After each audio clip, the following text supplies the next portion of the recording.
Hello students, मैं Virendra sir एक बार फिर आप सभी का यूट्यूब चैनल के मेरे इस वीडियो में स्वागत करता हूं। दोस्तों, आज इस वीडियो के माध्यम से हम भारत के महाजनपद काल को समझने का प्रयास करेंगे। भारत के महाजनपद का जो काल था वो था 600 से लेकर 325 ईसा पूर्व, यानी कि भारत के महाजनपद का जो समय अवधि है वो है 600 से लेकर 325 ईसा पूर्व। अब आता है दोस्तों महाजनपद का अर्थ, यानी महाजनपद होते क्या हैं।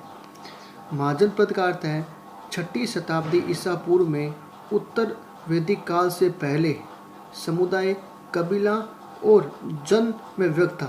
यानी कि 6ठी शताब्दी ईसा पूर्व से पहले ना, यानी जो समुदाय था वो कबीले के अंदर और कबीले के बाद में जन के अंदर क्या था, विभक्त था। 6ठी शताब्दी आते आते ये जन अपनी आर्थिक व सामाजिक उन्नति करके एक शक्तिशाली स्वतंत्र राज्य में स्थापित हुआ। यानी 6ठी शताब्दी के बाद में क्या गया, ये जो जन था ना, जन वो क्या गया, अपनी आर्थिक और सामाजिक उन्नति करके एक शक्तिशाली स्वतंत्र राज्य में स्थापित हुआ। इसी शक्तिशाली और स्वतंत्र राज्य को क्या कहा गया है, महाजनपद कहा गया है। यानी महाजनपद से पहले क्या था, समुदाय, कबीला था, कबीले के बाद में क्या था, जन था, और जन के बाद में क्या गया, महाजनपद हो गया। तो ये एक शक्तिशाली और स्वतंत्र राज्य है, उसको बोलते हैं महाजनपद, जिसकी स्वयं की एक संस्कृति होती है, स्वयं का क्या आता है, एक समाज होता है और एक समुदाय होता है। इस महाजनपद का जो वर्णन है वो किसमें किया गया है, बौद्ध ग्रंथ अगुंतर निकाय में उस समय महाजनपद का वर्णन किया गया है। यानी कि बौद्ध ग्रंथ का जो अगुंतर निकाय है ना, उसमें उस समय के जो 16 महाजनपद थे, उन 16 महाजनपदों का वर्णन किसमें है, अगुंतर निकाय के अंदर। अब 16 महाजनपद कौन कौन से हैं उसको हम एक ट्रिक के माध्यम से याद करेंगे दोस्तों। वो ट्रिक है, गा मत सूर काशी कम करूँ मगध कोश। यानी कि गा मत सूर काशी, काशी को कहा जा रहा है कि तेरे सूर क्या है, मत गा, तेरे सूर खराब है। कम करूँ मगध कोश, मगध को क्या करूँ, कम करूँ। वत्स अश्व अंग मल, वत्स का मतलब होता है शिष्य, अश्व मतलब घोड़ा, अंग, वत्स अश्व के अंग को मल। वज्जी 5 अव चंदी, वज्जी 5 अव चंदी। इस ट्रिक के माध्यम से आप 16 महाजनपदों को आसानी से याद कर लोगे। जैसे पहला महाजनपद आता है गा, गा से क्या हो गया, गांधार, गा से दोस्तों क्या हो गया, गांधार। मत, मत से क्या हो गया, मत्स्य, मत से मत्स्य। सूर, सूर से सूरसेन, सूर से क्या हो गया दोस्तों, सूरसेन। कांसी, कांसी से क्या हो गया, कांसी, कांसी से दोस्तों क्या हो गया, कांसी। कम, कम से क्या गया, कंबोज, कम से कंबोज। करु, करु से क्या गया, कुरु, करु से क्या गया, कुरु। मगध, मगध से कौन सा महाजनपद हो गया, मगध। कोस, कौशल। वत्स से क्या गया, वत्स। अश्व से क्या गया, अस्मक। अंग से क्या गया, अंग, क्या गया, मल, मल से मल। वज्जी से क्या गया दोस्तों, वज्जी, वज्जी से दोस्तों क्या गया, वज्जी। नेक्स्ट है पांच, पांच से पांचाल, पांच से क्या गया, पांचाल। अब से क्या गया, अवंती, अब से दोस्तों क्या गया, अवंती। और चंदी से क्या गया, चंदी। यानी कि दोस्तों इस ट्रिक के माध्यम से हम 16 महाजनपदों को आसानी से याद कर लेंगे।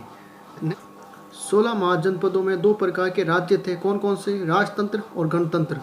राजतंत्र का अर्थ क्या था दोस्तों, राजतंत्र का अर्थ होता है राजा का शासन, यानी जिस क्षेत्र में राजा का जो शासन होता है उसको बोलते हैं राजतंत्र। उस समय राजतंत्र थे कौशल, वत्स, अवंती, मगध। उस समय सर्वाधिक शक्तिशाली राजतंत्र थे। यानी कि 6ठी शताब्दी ईसा पूर्व कौशल, वत्स, अवंती, मगध उस समय के सर्वाधिक शक्तिशाली क्या थे, राजतंत्र थे। नेक्स्ट आता है गणतंत्र। गणतंत्र यानी राष्ट्र का अध्यक्ष वंशानुगत न होकर निर्वाचित होता है, उसे बोलता है गणतंत्र। यानी जिस देश का राष्ट्र का अध्यक्ष है वो वंशानुगत न होकर क्या होता है, निर्वाचित होता है जनता द्वारा, वो गणतंत्र कहलाता है। उसमें प्रमुख गणतंत्र कौन से थे, प्रमुख गणतंत्र थे कपिल वस्तु के शाक्य, सुषुमागिरी के भाग, अल्पकल्प के बुली, केशपुत्र के कलाम, रामग्राम के कोलिये, कुशीनारा के मल, पावा के मल, पीपली वन के मौर्य, वैशाली के लिच्छवी और मिथिला के विदे। ये प्रमुख थे गणतंत्र, शक्तिशाली गणतंत्र थे। नेक्स्ट आता है जनपद। नेक्स्ट दोस्तों क्या है, जनपद है। प्रारंभ में मनुष्य कबीले या समूह में निवास करते थे, इसे ही जनपद कहा गया है। यानी जनपद का शाब्दिक अर्थ क्या है कि प्रारंभ में जो मनुष्य था वो कबीले या समूह में निवास करता था, इसे ही क्या कहते थे, जनपद कहते थे। अब आता है राजस्थान के प्रमुख जनपद।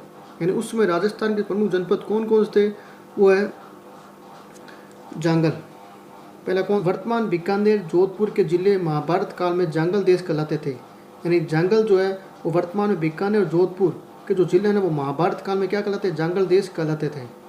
दूसरी लाइन है,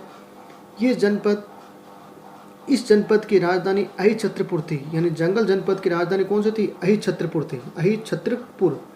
वर्तमान में अहिछत्रपुर को नागौर कहते हैं। यानी अहिछत्रपुर का वर्तमान नाम क्या है? नागौर। नागौर का प्राचीन नाम क्या था? अहिछत्रपुर। बीकानेर के राजा इस जांगल देश के स्वामी होने के कारण स्वयं को क्या कहते हैं? जांगलदर बादशाह कहते हैं। यानी बीकानेर के जो राजा थे वो जांगल देश के स्वामी होने के कारण क्या कहलाते थे? जांगलदर बादशाह की उपाधि कहलाते थे। बीकानेर का राज चिन्ह में भी जांगलदर बादशाह लिखा मिलता है। यानी बीकानेर का जो राज चिन्ह था ना उसमें भी क्या लिखा मिलता है? जांगलदर बादशाह लिखा मिलता है। दूसरा रहा मत्स्य जनपद। वर्तमान में जयपुर के आसपास के क्षेत्र मत्स्य महाजनपद कहलाते हैं। यानी दूसरा जो जनपद है वह मत्स्य जनपद। वर्तमान जयपुर के आसपास के क्षेत्र मत्स्य महाजनपद कहलाता है। आधुनिक अलवर भरतपुर के कुछ भूभाग इसके अंतर्गत आते हैं। यानी आधुनिक जो अलवर है और भरतपुर है ना उसके कुछ भूभाग जो है ना वो मत्स्य जनपद के अंतर्गत आते हैं। मत्स्य महाजनपद की राजधानी कौन सी थी? विराटनगर। विराटनगर मत्स्य महाजनपद की राजधानी थी। वर्तमान में विराटनगर को विराट के नाम से जाना जाता है। यानी वर्तमान का जो विराट है ना उसका प्राचीन नाम क्या था? विराटनगर। यानी कि विराटनगर का वर्तमान नाम क्या है? विराट है। तो दोस्तों ये तो थे मत्स्य महाजनपद। अब आता है सूरसेन जनपद। कौन सा? सूरसेन। आधुनिक ब्रज क्षेत्र में ये महाजनपद स्थित है। यानी आधुनिक जो ब्रज क्षेत्र है उसमें ये महाजनपद स्थित है। कौन सा? सूरसेन। यूनानी लेखक इसे सूरसेनोई तथा इसकी राजधानी मथुरा को क्या कहता है? मेथुरा कहते हैं। यानी कि सूरसेन की जो राजधानी है वो मथुरा है। इस मथुरा को यूनान के लोग क्या कहते हैं? मेथुरा। और सूरसेन को क्या कहते हैं? सूरसेनोई। कौन? यूनानी लेखक। यूनान के जो लेखक है वो बोलते हैं सूरसेनोई और राजधानी मथुरा को मेथुरा।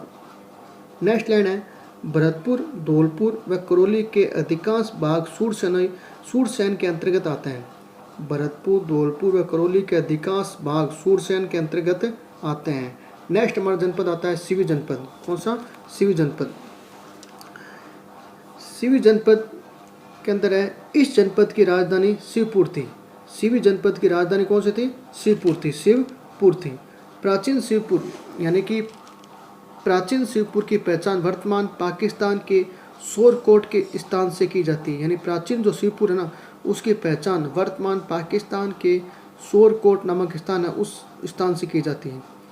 कालांतर में दक्षिण पंजाब की सिवी जाति राजस्थान के मेवाड़ में निवास करती है। यानी कालांतर में क्या है? दक्षिण पंजाब की जो सिवी जाति है ना वो राजस्थान के कहाँ निवास करती है? मेवाड़ के अंदर। चित्तौड़गढ़ के पास नगरी इस जनपद की राजधानी थी और मेवाड़ के अंदर ये निवास करने लगे तो उसकी राजधानी कौन सी हो गई थी? चित्तौड़ के अंदर नगरी। ये नगरी किसकी राजधानी होगी? सिवी की। तो दोस्तों ये तो थे राजस्थान के जनपद। अब हम पढ़ते हैं 16 महाजनपदों की प्रमुख राजधानियाँ कौन कौन सी है उसको समझते हैं। जैसे महाजनपद और राजधानी। कांसी की राजधानी कौन सी है? वाराणसी। कांसी की राजधानी कौन सी है?